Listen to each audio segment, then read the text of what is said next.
암과 유전자와 관계에 대해서 좀 설명을 드릴게요.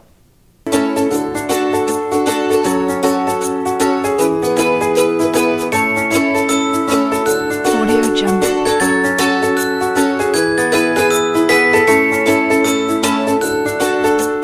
우리 여러분들 다 잘 아시죠? 암은 유전자 돌연변이에 의해서 왔다 하는 것은 아마 여러 책이라든지 이런 부분들을 많이 봐서 다 아실 거고, 환자분들도 돌연변이, 유전자 돌연변이라는 걸 아실 거예요. 그게 우리 몇십 년 동안 그렇게 다 알아왔어요. 그래서 암은 우리 유전자가 돌연변이가 돼서 이 돌연변이 된 유전자 정보에 의해서 만들어진 게 암이다. 그래서 이 돌연변이라는 것은 사실 돌이킬 수가 없어요. 그렇기 때문에 지금까지 치료가 뭐였어요? 암은 그냥 드러내서 없애야 된다. 이게 기본적인 개념이었어요. 그래서 수술도 하고, 그 다음에 항암 약물 치료도 하고, 방사선도 하고, 이게 당연한 치료고, 이 방법만이 암 치료라고 생각을 했던 거예요. 근데 그렇게 해가지고 몇십 년 동안 치료를 했는데 암이 없어졌느냐? 안 없어졌어요. 그 다음에 근데 요즘에 와가지고 어때요? 5년 생존율이 높아졌어요. 그럼 왜 높아졌느냐? 이런 어떤 치료법이 좋아졌고, 그 다음에 원인을 찾아가지고서 없애고, 이런 것보다는 뭔가가 의료 장비들이 좋아진 거예요. 즉 검진하는 방법, 조기에 발견을 하는 거죠. 조기 발견을 해서 빨리 치료를 하다 보니까 어때요? 좋아졌던 거죠. 근데 실제적으로 깊게 들여다보니까 정말 우리가 생각한 만큼 좋아졌느냐? 그렇지 않더라는 거예요. 그래서 요즘에는 쭉 더 연구를 하다 보니까 어떤 부분이 생겼냐?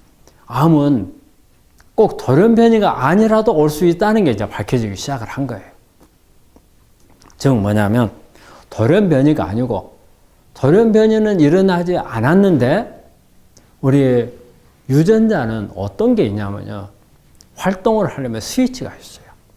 스위치가 켜지면은 유전자가 그때부터 활동을 하고 정보를 전달하고 하는 기능을 해요.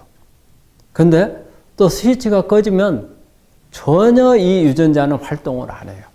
그 보통 이제 우리가 프로모터라고 하는데, 우리 유전자가 이렇게 있으면 맨 앞에 프로모터, 이걸 우리가 이제 스위치라고 그래요. 그럼 여기에 이 스위치를 켜느냐 꺼느냐에 따라서 이 유전자가 활동을 하느냐 안 하느냐예요.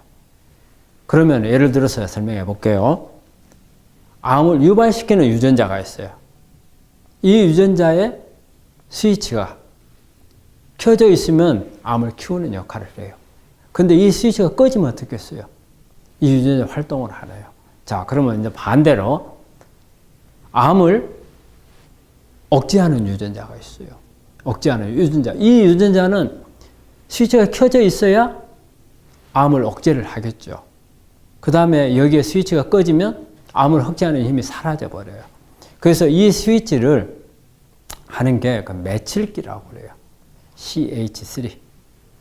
요게 그 역할을 해요. 이게 모자예요. 우리가 이제 쉽게 표현하면 모자예요.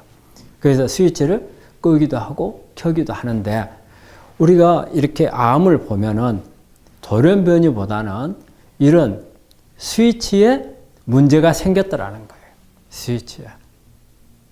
그래서 켜져 있어야 될 유전자가 꺼져 있고, 꺼져 있어야 될 유전자가 켜져서 만들어진 게 암에 영향을 많이 준다는 거죠. 그러면 돌연변이 아예 없느냐? 그건 아니에요. 보통 한 10% 정도는 돌연변이가 온다고 그럽니다. 근데 이 부분에 대해서는 어떻게 손댈 방법이 없어요. 대신 우리가 80%, 90%에 해당하는 돌연변이가 아닌 이 스위치에 문제가 있는 거죠. 이거를 가르쳐서 우리가 후성유전학이라는 용어를 써요. 유전자는 변하지 않았어요. 단지 스위치가 잘못된 거죠. 그러면 이런 스위치는 돌연변이는 불가역적이에요. 돌이킬 수 있는 방법이 없어요. 그렇지만 이거는 가역적이에요. 그 스위치가 꺼져 있으면 켜게 만들고, 그 다음에 켜서 문제가 됐으면 끄면 돼요. 그래서 이런 부분들은 우리가 조절할 수 있다. 조절할 수 있다. 그래서 지금의 암 치료는 어때요? 예전에는 무조건 드러내야만 한다. 무조건 죽여야만 한다. 이렇게 생각을 했던 거거든요. 근데 지금은 그런 부분보다는 이런 스위치에 문제가 있었다. 그러면 환경적인 영향, 음식, 생활 습관, 스트레스 이런 부분들이 영향을 줄 수 있으니까 이런 부분들을 개선을 하고 그러면은 이 스위치가 정상 궤도로, 정상으로 다시 돌아갈 수 있게끔 이런 부분들을 할 수 있다는 거죠. 즉 우리가 암은 하나의 암이 만들어지려면 이런 변이가 최소한 20개 이상이 돼야 한다는 거예요. 근데 우리 여러분들 잘 아시다시피 표적치료제가 뭐예요? 표적치료제가 바로 이 변이된 유전자를 끄는 거예요. 이렇게 변이된 유전자가 활동하지 못하도록 이걸 때리는 게 표적치료제예요. 근데 방금 제가 설명했듯이 암이 하나 만들어지려면 유전자는 벌써 20개 이상의 유전자가 변이가 와 있는데 자, 표적치료제 한두 개 때려가지고 어때요? 치료될 수 있겠어요? 참 어렵겠죠. 예를 들어가지고 만약에 표적치료제를 여러 개 많이 개발이 돼서 한 서너 개를 썼다. 동시에 썼다. 이러면 어떨까요? 암을 치료하기 없어서 그 치료하는 환자 목숨이 위태로워져 버립니다.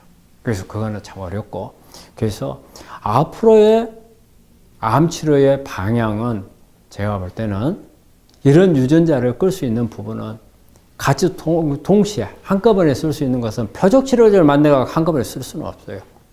근데 우리 식물성 화학물질이라죠. 파이토케미칼을 하는데 이런 파이토케미칼 속에는 이런 유전자를 조절할 수 있는 물질들이 많이 있어요. 그래서 이런 물질들을 찾아가지고 이런 물질을 이용을 해서 치료를 한다면 이 유전자를 끌 수 있어요. 그렇다면은 그러고 부작용도 적어요.